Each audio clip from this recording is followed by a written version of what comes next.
Yo, what's up everyone? My name is Void and welcome back to my channel. So today I'm going to be doing something a little bit different than what I've done. It was something that I did talk about in the past where I was going to go over the tale of the Monkey King, Sun Wukong. Um, However, I'm going to do that while simultaneously reading through a modern retelling of the story that I had to do for a communications class. So, this should be pretty interesting. I read this last night. Actually, no, I probably read this about little over 12 hours, yeah, a little over 12 hours ago at about 12 in the morning, because it's 3 in the afternoon for me right now. Um, I read this at 1 in the morning with my friend, and it was hilarious. So I'm gonna read it now, and I hope it's just as hilarious. Anyway, I'm gonna get into it. Okay, let's see where this goes. So, um, as I go through, I'll probably explain the parallels between this and Sun Wukong's actual story. But let me just start this by saying, this follows a random college kid named Chad. What a way to start. Oh, good lord. So, this is all written in bullet points, by the way. Uh, he's the leader of his friend group, basically. And one day he gets bored with his homies and decides, I kid you not, I wrote homies, gets bored with his homies and decided to go around campus by himself for a little while. I don't know whether I should stop here and explain what happened with the Monkey King or what I should do. I'm gonna do that. So basically, Sun Wukong became the king of an island of monkeys after being born from stone. Uh, when I actually explain the story, like, in depth, we'll get into that. Um, anyway, so Sun Wukong became the king of an island of monkeys. And after a while, he was like, yeah, I'm gonna just go. Like, I'll see y'all later. I'll see y'all on the flip side or something. I don't know.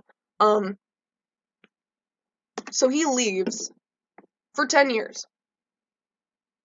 Anyway, back to Chad. So while Chad is walking around campus, he meets a professor, and that professor teaches him pretty much everything there is to know about campus. The next line, I kid you not, says, and then he skedaddles.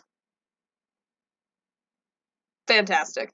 So the parallel here is Sun Wukong met this, I don't even know how to say, I guess teacher of a school that like kind of teaches people quote unquote magic.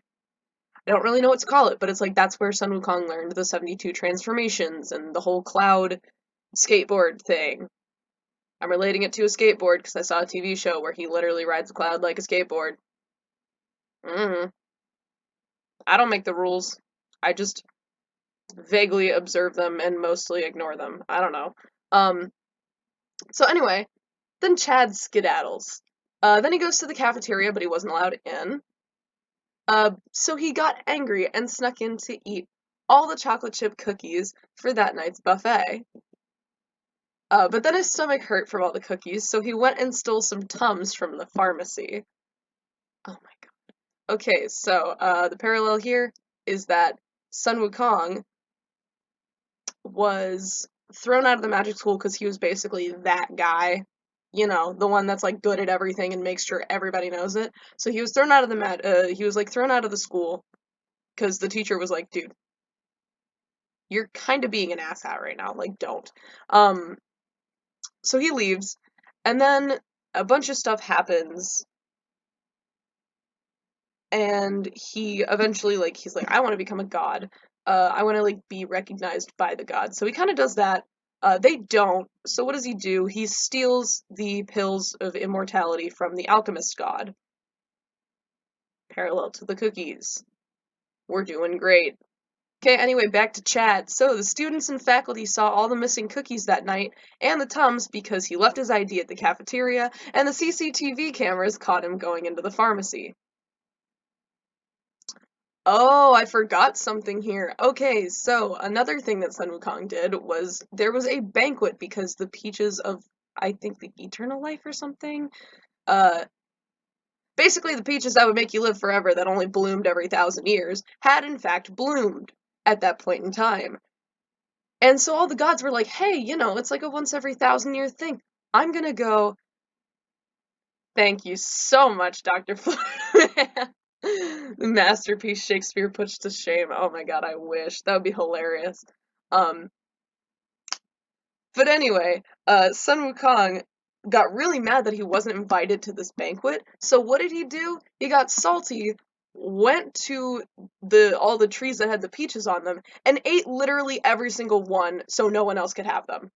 So now he's double immortal by this point, just so you know. Anyway, back to Chad. So everyone saw that the cookies were gone and saw that he stole the Tums, and they were all really angry because they were like, dude, I wanted those cookies. What? Why? Um, and so they send the dean of students after him. But because he's also the quarterback, of course we have Chad, who's the quarterback of the football team, he managed to get the dean to leave him be. Parallel here to the story is that Sun Wukong went back to his island and saw that it had been taken over by demons who had been severely mistreating his subjects. He got really angry about that, understandably, and was like, I think not. I think the actual heck not.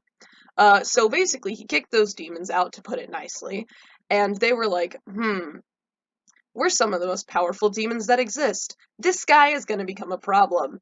So basically, they end up tricking him, sending him to their equivalent of, I guess, Lucifer, Hades, god of the underworld type guy. And Sun Wukong is like, I see. I will not be staying here, and you cannot stop me. And while I'm at it, I'm going to take my page out of the Book of Death. Now, he's triple immortal. Doing great. His page out of the Book of Death, takes all his subjects' pages out of the Book of Death, and then leaves. And just goes back to wreak more havoc, because he's a trickster god, and I do love that. It's so amazing. Anyway, back to Chad. So, Chad gets away from the dean because he's the quarterback, can't do anything about it. But everyone's still kind of mad. So they send the university president after him. And the president decides to make a wager with Chad. Just gonna explain this now. This point in the story is basically like all the gods are still very angry at him, and I am leaving out like a lot of details of the origin of Sun Wukong, and I know I am, but I will go over that in a different video, I promise. But basically, Sun Wukong was causing so much havoc that everyone brought in the Buddha. Like, the gods brought in the Buddha, and they were like, alright, Buddha, we need you to do something about this guy, because he's just no bueno. Like, he ate the peaches of life, he's been messing with, like, the underworld, like, he took his page out of the Book of Death.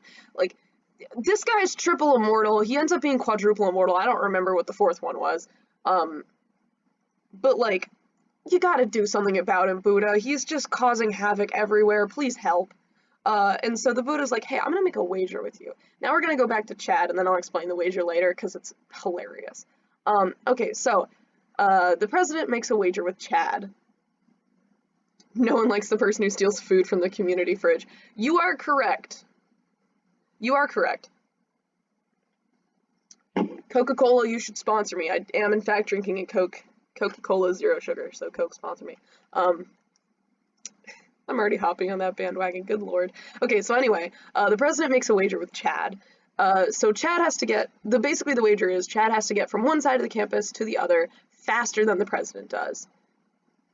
And Chad was like, yeah, I can run faster than you, old man. Like, I got this. What? But what he didn't know is that the president never specified that they had to go on foot. So, the president took a golf cart and obviously beat Chad. I wrote gold cart, which I mean also tracks for this story, but I'm gonna leave it as gold cart. I'm not gonna fix it. So Chad gets to the finish line and didn't notice that the president was there and started prematurely celebrating.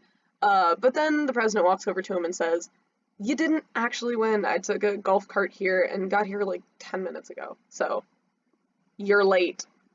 Chad was like, no, you cheated. Like, what do you mean I lost? You took a golf cart. What are you talking about? And the president was like, I never said we had to run.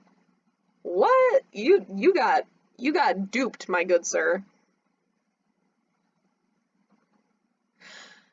Actually, I had to write this for, okay, so the question was, did you write this while you were high drinking cornstarch? The answer is no. I wrote this for a communications class, and because I'm just a chaotic human being, even in real life and around my professors, I was really excited about this. And so before the end of class was like, okay, I want everyone to stay an extra like 2 minutes or so because I have to know what V is gonna say. I need to know. Because I was sitting there the whole time. I was in a group while doing this too. Like, I was with one other person, but they weren't really helping. I was just sitting there, like, typing away on my computer the whole time, just, like, laughing like a madman.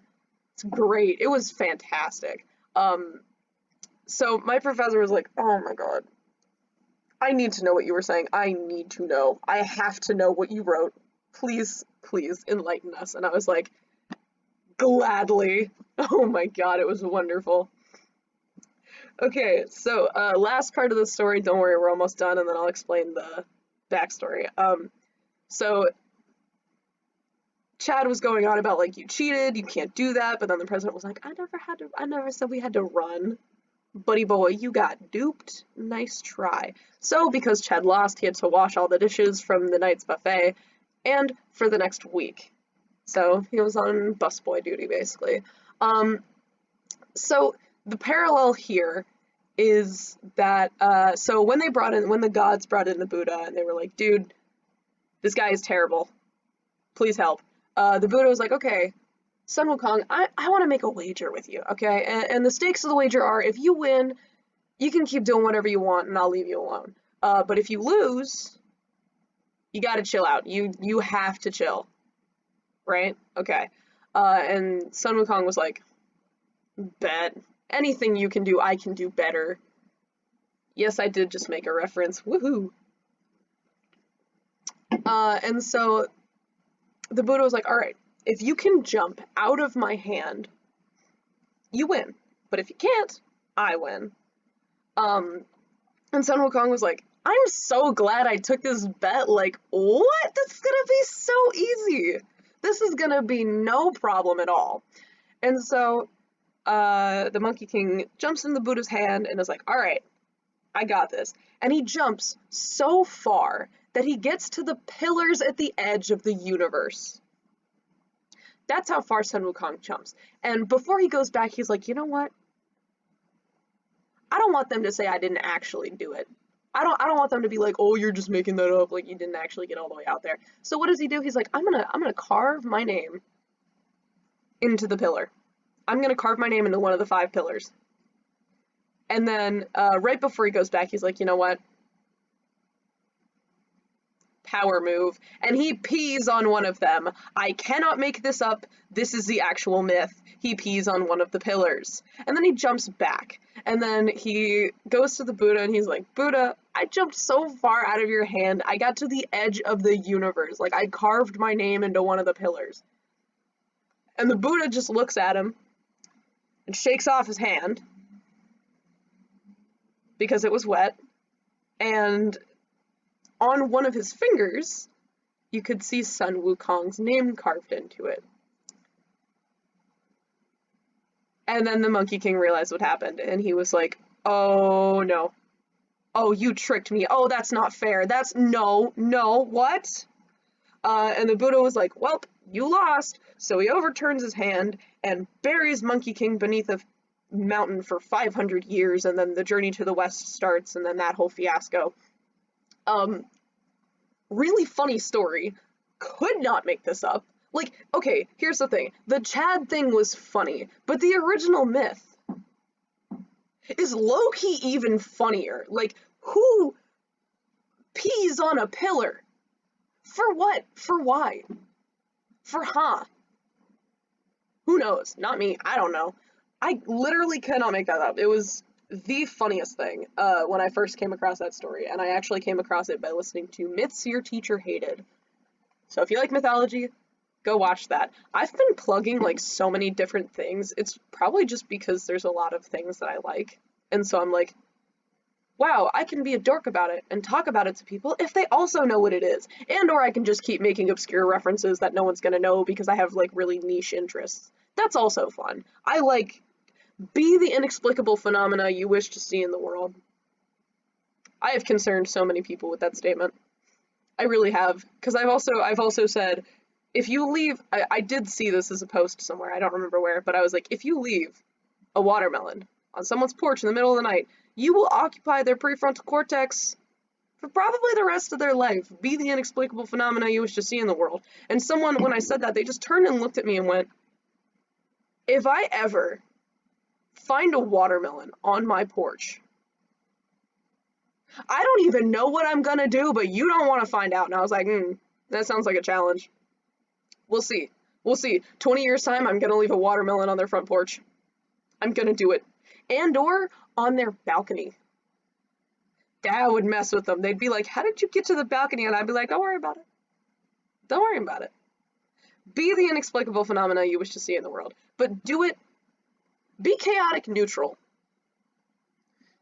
Oh my god, I have a list of quotes of like weird, I have a list on my computer of like weird things that I have said.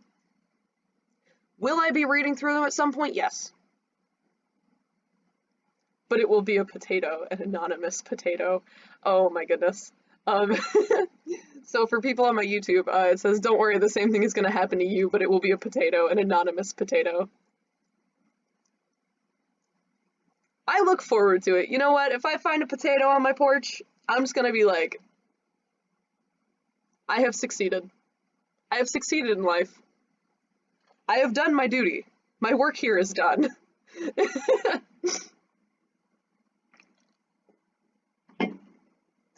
That would be fantastic.